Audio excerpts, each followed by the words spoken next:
कारोबारी की गिरफ्तारी, राजनेताओं पर शिकंजा और अब अधिकारियों की बारी।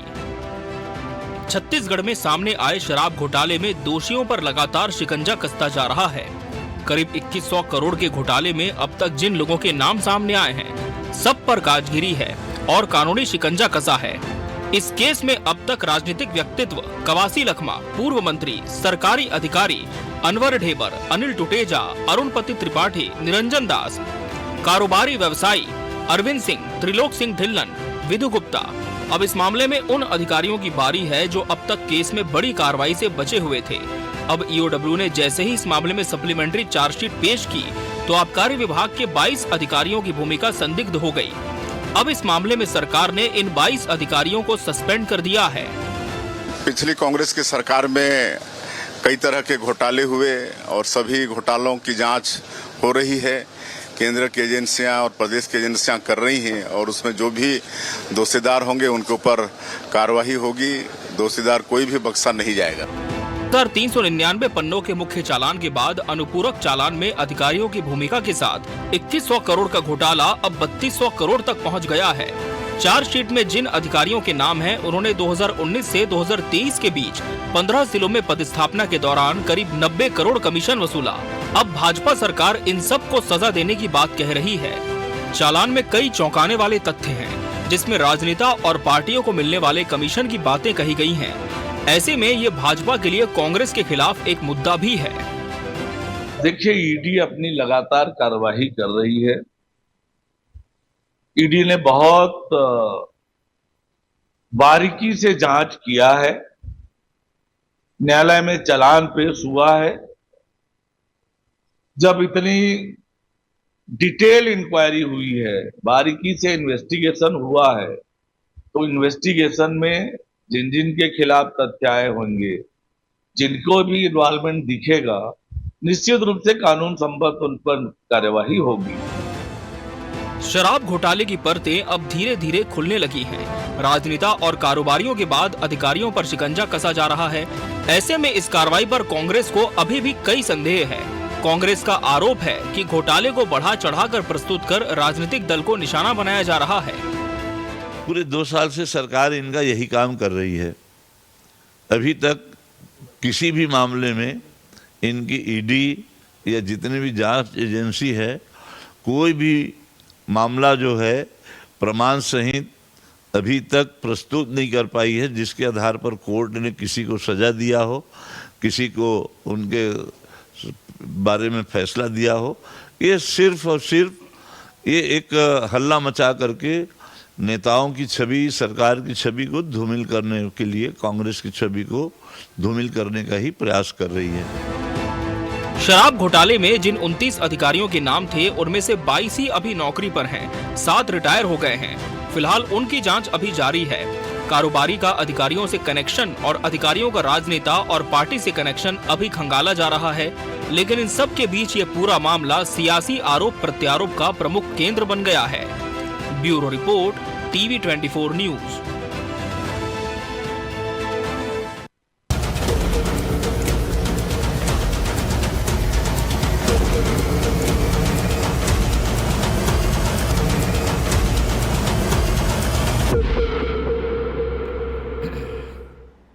नमस्कार, मैं मोहन तिवारी। आज के मुद्दे में आपका स्वागत है और आज का मुद्दा हमारा आधारित है छत्तीसगढ़ के वो चर्चित घोटाले पर, जिसकी परतें अब धीरे धीरे खुलने लगी है।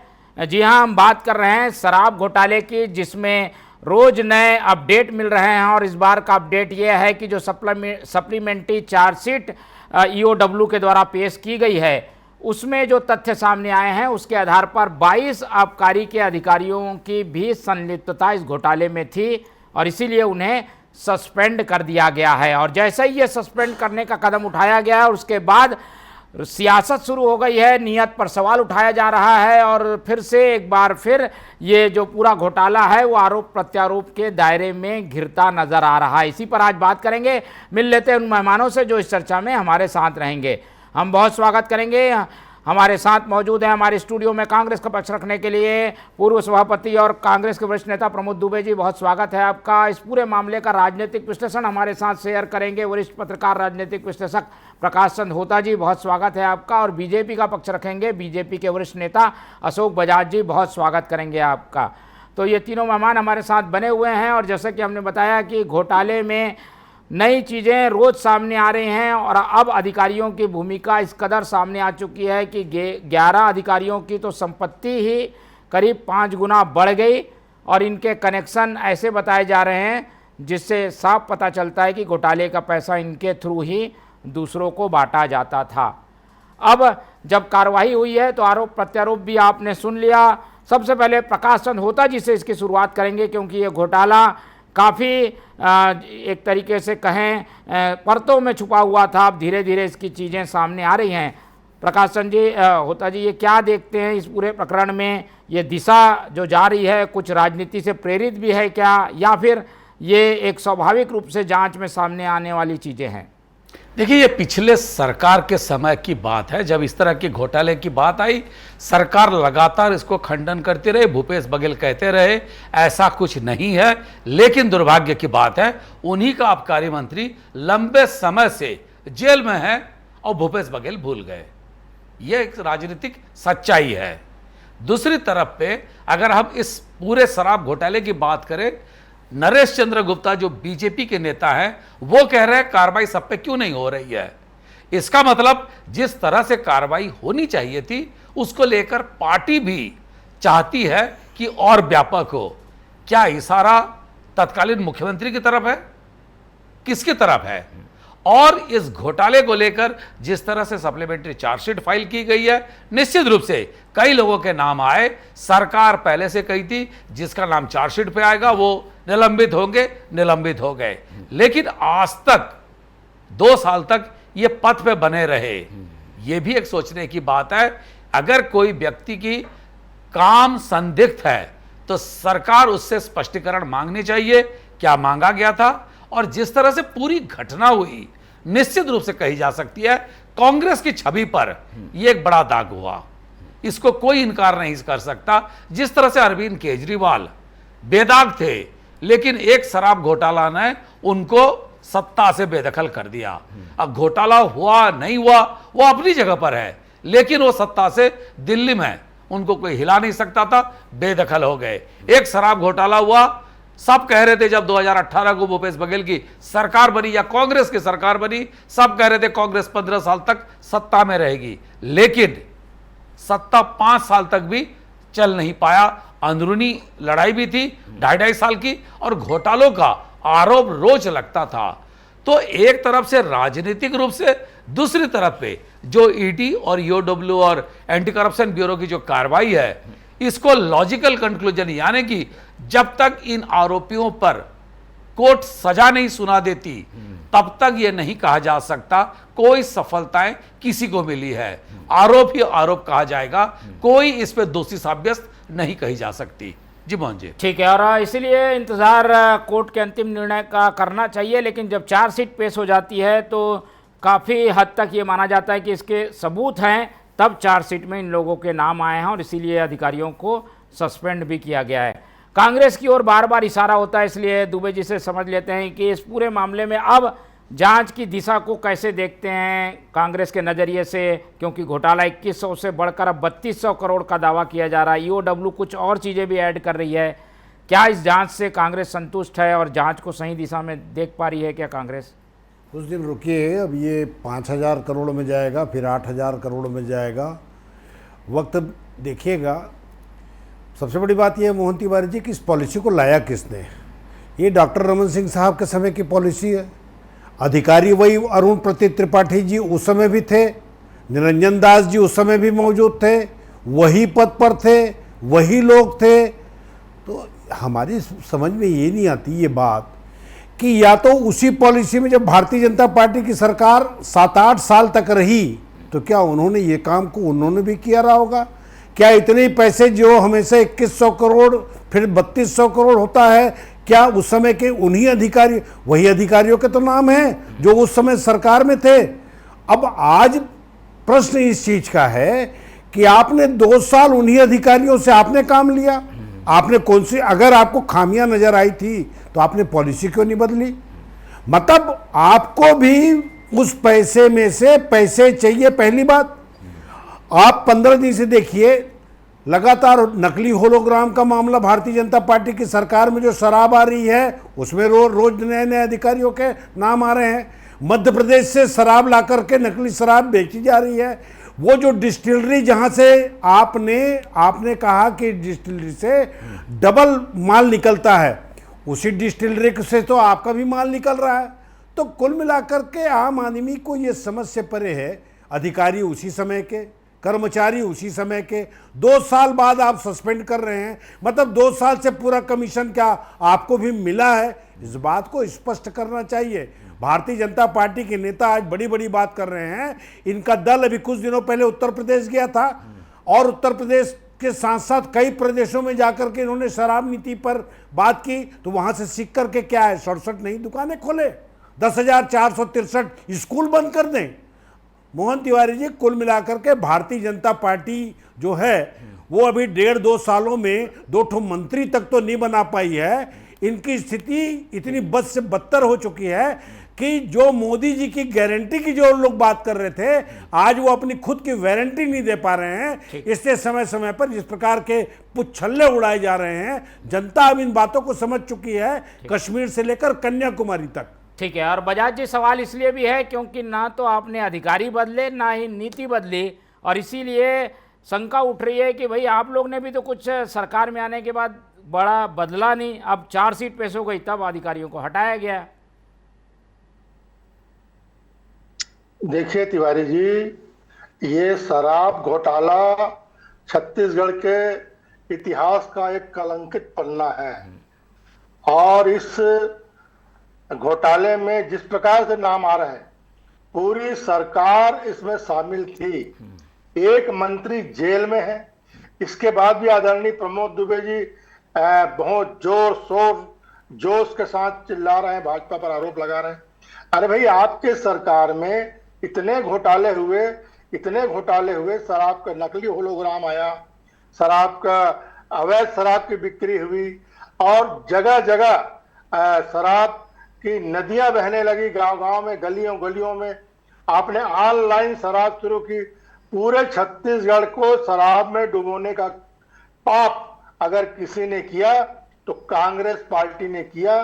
कोरोना काल मुझे याद है, जब कोरोना काल में लॉकडाउन लग गया, आवाजाही बंद हो गई, मोटर गाड़ी, ट्रेन, हवाई जहाज सब बंद हो गए, दुकानें भी बंद हो गई, फैक्ट्रियां बंद हो गई, लेकिन शराब दुकानें खुली रही और ऑनलाइन शराब बेचने की सुविधा उस समय मुहैया कराई गई। अब समझ में आ रहा है कि सब क्यों हो रहा था। यह इसलिए हो रहा था कि इसके पीछे बहुत बड़ा खेल था।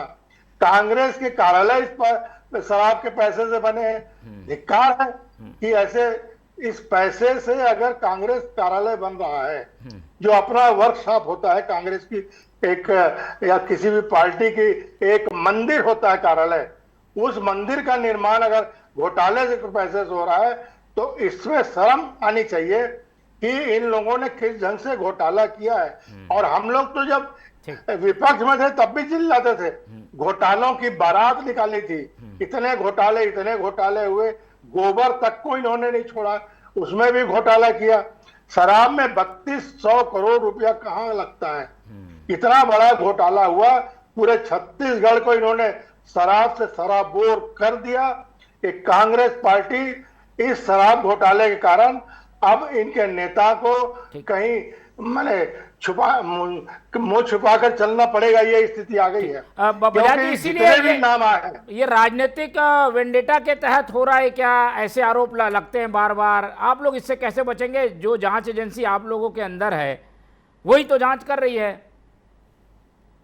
ये तो कांग्रेस के लिए चिंता का विषय है कि इन घोटालों में उनके नेताओं के नाम क्यों आ रहे हैं। उनके नेताओं के नाम जिस तरह संलिप्तता दिख रही है और चालान पेश हो रहे हैं, उससे तो यही लग रहा है कि कांग्रेस पार्टी के अंदर एक टीम थी जिसने सुनियोजित ढंग से इस घोटाले को अंजाम दिया और अपने अपने जेब भरे हैं, खजाना सरकार का गया है, जनता की जेब खाली हुई, जनता की सेहत खराब हुई और छत्तीसगढ़ की कानून व्यवस्था इससे बिगड़ी है। शराब के कारण जगह जगह दंगा फसाद, लड़ाई झगड़े हुए, चाकूबाजी हुई, चोरी की घटनाएं हुई और इस घटनाओं के लिए भी अगर कोई जिम्मेदार है कांग्रेस पार्टी है। कांग्रेस को चिंता करनी चाहिए कि घोटालों में कांग्रेस के नेताओं का नाम नहीं क्यों आता है। ठीक है, इस सवाल का जवाब लेंगे दुबे जी से। पहले होता जी से समझ लेते। होता जी, विपक्ष में जब बीजेपी थी तो भी यही सारी बातें कहती थी, अब सत्ता पक्ष में भी है, अब कोर्ट में मामला लेकिन पहुंच गया है और चालान के जरिए कई चीज़ें सामने आई हैं, उसमें उन आरोपों को तस्दीक किया गया है जो कि विपक्ष में रहते हुए बीजेपी लगाती थी। क्या लग रहा है, दिशा जो है वो सही जा रही है, या जो प्रमोद दुबे जी कह रहे हैं कि राजनीति से प्रेरित है सारी चीज़ें, वो भी कुछ बात है इसमें? देखिए, कुछ बातें ऐसी होती है, तारू जग्गी जब उसको गोली मार दी गई, सरकार उस पर सम्मिलित नहीं थी, लेकिन सरकार कांग्रेस की थी और सत्ता हाथ से फिसल गया। लोग इस तरह की चीजों को स्वीकार नहीं करते हैं, इसी को मुद्दा बनाया गया, कहा गया ये घोटालों की सरकार है। जैसे मैं अरविंद केजरीवाल का भी एग्जाम्पल दिया कि है नहीं है वो बाद में देखा जाएगा, चुनाव के समय आप ऐसा एक तीर चलाए जो निशाने पर लग गया और सत्ता से बेदखल हो गई कांग्रेस। अब कांग्रेस कितने भी आरोप लगाए, 3 साल और बीजेपी को रहना है, पहली बात। दूसरी बात है, लगातार ये बात सुप्रीम कोर्ट में भी आई और छत्तीसगढ़ में भी आई, इसको हाईकोर्ट में, कि जो उनके ऊपर केस लग रहे हैं उसका सफलता कहां तक है, क्या वाकई किसी को सजा मिल पाएगी? आप एक बार चार्जशीट फाइल किए, उसके बाद दोबारा फिर सप्लीमेंट्री चार्जशीट दिए, आप दायरा बढ़ाते जा रहे हैं। अभी आपने लेटेस्ट भूपेश बघेल के बहुत करीबी विजय भाटिया को भी गिरफ्तार किए, उसको भी आप दायरे से ले रहे हैं और फिर बढ़ रहा है। लेकिन सवाल उठता है, जो लोग 2 साल पहले गिरफ्तार हुए थे शराब घोटाले में, या जिस तरह से बजाज जी बोल रहे हैं कि कोविड के समय पे जिन जिन होटलों में या जिस तरह से शराब की खपत कराई गई, इसके लेके किसी के ऊपर कार्रवाई हुई क्या? ठीक है, तो ये राजनीतिक बयानबाजी भी है और लोग तब मानेंगे जब ईडी, विशेषकर मैं इसीलिए कह रहा हूँ ईडी की, क्योंकि ईडी की प्रमुख भूमिका थी। ठीक है, उसने तो केस लेकिन ईओडब्ल्यू को हैंड ओवर कर दिया है। लेकिन शुरुआत तो उसी की थी, मैन तो उन्हीं का था और भारत सरकार में इसको पुरजोर शोर से उठाया, देश के जो बड़े नेता थे। तो अब सवाल उठता है, आप यहाँ पे स्थानीय लेवल पे कुछ भी कह ले, ये सरकार के लिए भी एक चुनौती है। इन लोगों को कार्रवाई होनी चाहिए, सजा होनी चाहिए, और अगर सजा हो पाई तब यह आरोप को सिद्ध माना जाएगा, नहीं तो फिर राजनीति कहा जाएगा। ठीक है, आधी हकीकत आधा फसाना जैसी चीजें हो सकती है, लेकिन दुबे जी, जहां धुआं होता है वहां आग भी होती है, कुछ तो है सच्चाई। पूरे सरकार में जो लोग थे वो इस शिकंजे में आ चुके हैं, वो अधिकारी भी अब आ गए शिकंजे में, उनके सस्पेंड कर दिया गया। अब तो ऐसे में कुछ चीज़ें तो हैं जो कि घोटाले को तस्दीक करती है कि ये घोटाला था। थोड़ा फैसले का इंतजार कर लीजिएगा आप, क्योंकि भारतीय जनता पार्टी वो पार्टी है कि अगर अजीत पवार 177 करोड़ के मामले में फंसे तो उन्हीं के जो बड़े नेता जो कहते थे चक्की पीसिंग, वो उनके बाजू में गलबहियाँ लगाते रहे पूरे चुनाव में। छत्तीसगढ़ में कौन बनेगा अजीत पवार? अरे सैकड़ों अजीत पवार हैं इनके पार्टी में, अभी समझ में आएगा। नारायण राणे इतने बड़े मामले में फंसे, उनको क्लीन चिट दे दी। आप छगन भुजबल को क्लीन चिट दे दी। शुभेंदु अधिकारी दूसरे पार्टी में थे, ममता बनर्जी के यहाँ, कमल छाप साबुन में नहाए, साफ हो गए। संदेह है कि किसी को क्लीन चिट मिल सकती है, अब मिलेगी तो इस तरीके से मिलेगी। मोहन तिवारी जी, आप देखते जाइए ना कंटिन्यू। बजाज साहब इसका जवाब नहीं दे पाए कि कांग्रेस के ऊपर वो केवल आरोप लगा रहे हैं। पॉलिसी किसने लाया? डॉक्टर रमन सिंह सरकार जी के समय में पॉलिसी आई। आज आप कह रहे हैं कि भारतीय जनता कांग्रेस के समय में चाकू चल रही है, वो चल रहा है, हत्याएं हो रही है। तो 1.5-2 साल आपकी सरकार कंटिन्यू हो गई है, ना एक भी चाकूबाजी हो रही है, ना एक भी हत्या हो रहा है। और तो और मजे की बात यह है कि किराना दुकान में बियर मिलेगा, ऐसा माननीय मुख्यमंत्री जी और सारे मंत्री नाच रहे हैं ये बोल करके कि गली गली में हम शराब बेचेंगे। जाके वहां प्रशिक्षण शिविर में, इसीलिए खुश हैं, सब डांस कर रहे हैं कि हमारी सरकार आ गई है, अब तो कोई गली नहीं बचेगा। तो कुल मिलाकर के मोहन तिवारी जी, ये पूरा जो मामला है, आप देखिएगा आने वाले समय में इसका फैसला क्या होता है। सैकड़ों ऐसी चीजें भारतीय जनता पार्टी अफवाह फैलाने का काम करती है। आज आप देखिए इनकी नीति, बस 2 मिनट का समय मेरे को और देंगे। भारतमाला प्रोजेक्ट में केंद्र सरकार की इतनी बड़ी योजना है, जांच कौन कर रहा है? Revenue commissioner. इतने बड़े बड़े इनके अपने पदाधिकारी हैं जिनका नाम भारतमाला में प्रत्यक्ष अप्रत्यक्ष रूप से आना चाहिए। बजाज साहब इन बातों को बहुत भली भांति जानते हैं कि अगर तर्कस से तीर छूटा है तो किस तलक तक जाएगी। ये आप कह रहे थे छत्तीसगढ़ का सबसे बड़ा घोटाला रहेगा। अरे भारतमाला में ईमानदारी से जांच कराएं। और ये पहली भारतीय जनता पार्टी की सरकार है कि केंद्र की योजना को राजस्व में का जो कमिश्नर है वो जांच करता है। मोहन तिवारी जी, ठीक ठीक, चलिए दूसरे मोहन जी, एक छोटा सा सवाल है प्रमोद जी को। क्या प्रमोद जी, राजनीतिक रूप से ये आपकी हार है कि अगर बीजेपी ने चुनाव से पहले आपके ऊपर आरोप लगाया, आप सही ढंग से जनता को सफाई देने पाए? नहीं, देखिए कश्मीर से लेकर कन्याकुमारी तक ईडी, ईओडब्ल्यू और ये सब क्या काम कर रही है आप बताइए। सीबीआई यहाँ पान दुकानों में घूम रही है। ईडी का ये स्टेटस है क्या कि सब्जी बेचने वाले के यहाँ जाकर के ईडी छापा मार रही है? हमने तो आज तक के इतिहास में कभी नहीं देखा। हम हारे नहीं थे। नहीं, जांच कोई भी करे लेकिन घोटाला कुछ तो है, इसलिए पता करने के लिए बड़ी एजेंसी आई है। अरे भाई, जाना आपको गोवा है, आप ट्रेन में बैठा रहे हो बंबई का, उसके बाद कह रहे हैं कि आप इस प्रकार की चीजें हो जाए। मोहन तिवारी जी, मनुज बलि नहीं होता है, समय होत बलवान। अब भीलन लूटी गोपियां, वही अर्जुन वही बाण। आज आप इतना दम्भ भर के सरकार के माध्यम से जो जांच करा रहे हैं, इसकी कलई खुलेगी, देखिएगा। ठीक है और भैया जी, तोता बना के रखे हैं ना जो, कैसे डिफेंड करेंगे? ये चीजें संदेह में आ जाती है बार बार जब बीजेपी की ओर से कोई कार्रवाई होती है। तो देखिए तिवारी जी, कानून अपना काम कर रहा है। अगर जैसे भाई प्रमोद दुबे जी बोल रहे थे कि पॉलिसी के बारे में चर्चा कर रहे थे, हमने पॉलिसी बनाई, तो जब हमारी पॉलिसी गलत थी, आपने पॉलिसी बनाते समय उसका विरोध किया था, तो 5 साल में आपने उस पॉलिसी को बदला क्यों नहीं? आपने एक अच्छी पॉलिसी लाई क्यों नहीं? आपने उसी पॉलिसी का इस्तेमाल करके ये अरबों रुपया कमा लिया। आपके कार्यालय बन गए, आपके कई नेताओं के बड़े बड़े बिल्डिंग बन गए। आपने पॉलिसी अगर गलत थी दुबे जी, तो पॉलिसी बना लेते। अब आप भी ये भी समझ जाइए कि आप महापौर दोबारा क्यों नहीं बन पाए। उसके लिए कहीं ये शराब भी जिम्मेदार तो नहीं है, ये भी आपको समझना पड़ेगा। मैं भी आपसे पूछ सकता हूं, कितने भले आदमी को चेयरमैन क्यों नहीं बनाया इन लोगों ने? ये तो धृतराष्ट्र बन गए हैं। अच्छे अच्छे लोग तो इनको दिखाई नहीं देते। नहीं, वो कह रहे हैं बदनाम हो गई कांग्रेस। देवजी पटेल इनको दिखाई नहीं देते। धृतराष्ट्र लोगों के साथ अशोक बजाज जी को सफर करना बहुत कठिन है।